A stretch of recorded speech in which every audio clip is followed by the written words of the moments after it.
Денсаулық зор байлық деген аталы сөз тегін айтылмаса керек.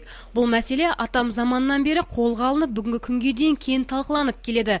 Қарағанды мемлекеттік индустриалды университетінде өткен 5-ші республикалық конференцияда да студенттер салауатты өмір салтын сақтау тақырыбын жан-жақты талқылады. Цель мероприятия мы ставим.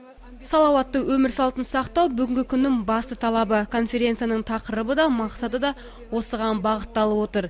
Әсіресе жастар арасында оны қалыптастыру, олардың ортасындағы құқықтық мәдениетті көрсету болып табылады.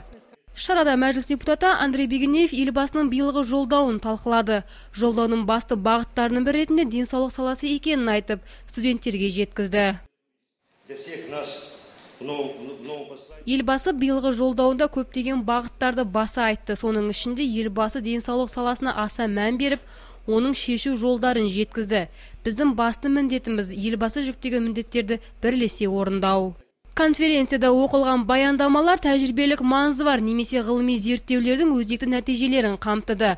Алматы, Астана, Қостанай, Семей, Қарағанды мен Петропавловск, Теміртау қалаларынан 170-ке жуық студент өздерінің баяндамаларын оқыды. Солардың бірі Қарағанды қаласының мемлекеттік медицина университетінің 1-ші курс студенті Айдын Телиманов. Ол өзінің ғылыми зерттеу жобасын 2 жыл уақыт жазған.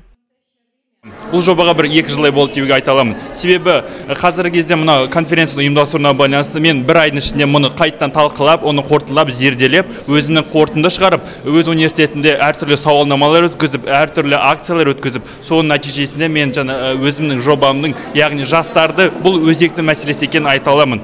Яғни салауатты өмір салтын қалыптастыру елдің тек қана өз адамның болашағы емес, ол елдің болашағы, халықтың үлкен бір келешегі деп айта аламын.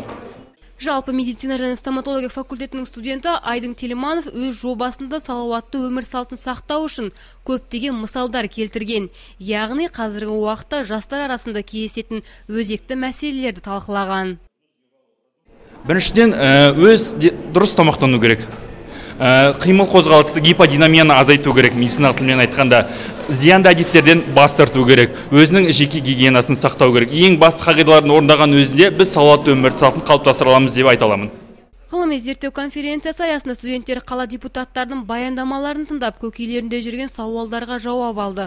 Ұйымдастырушылық комитет шешімімен үздік баяндамалар, грамоталар мен есте қаларлық сыйлықтармен марапатталып, конференция еңбектерінің жинағына енгізілді. Ақерке Заирова, Евгений Ходоров, Сфера арнасы.